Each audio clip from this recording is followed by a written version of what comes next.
எனக்கு ஸ்ட்ரென்த் கொஞ்சம் கம்மியா இருந்தது to be honest. I am a very emotional person. Very emotional. I sound like a very bold person. ஆனா I am the opposite. That he knows hmm. Very well.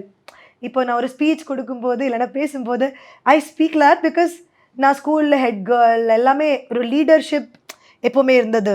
சின்ன ம். வயசுல ஒரு class monitor, prefect, head girl எல்லாமே. So I was always a leader. ஆனா internally உள்ள ஒரு ஒரு I am a very soft person. ஒரு சின்ன இதுக்கு கூட I will cry. So that அது அண்ட் லைஃப்பில் அந்த மாதிரி ஃபேமிலி வைஸ் எனக்கு டஃப் சுச்சுவேஷனே வரல. Touch wood and thank God. Parents எல்லாம் நல்லா பார்த்துட்டு அண்ட் எல்லாமே நல்லா தான் போயிட்டு இருந்தது. இண்டஸ்ட்ரி வந்ததுக்கு அப்புறம் தான் இந்த டஃப் சுச்சுவேஷன்ஸ் வந்தாச்சு. ஃபர்ஸ்டா.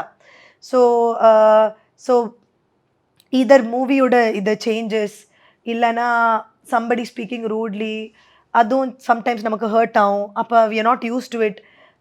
பிகாஸ் வீட்டில எல்லாம் ரொம்ப ரெஸ்பெக்டோட பேசின டைமில் இந்த மாதிரி எல்லாம் இருக்குன்னு அப்போ அவ்வளோ நான் ஒரு சின்ன க்ளோஸ்ட் என்வாயன்மெண்ட்லேருந்து வந்தது.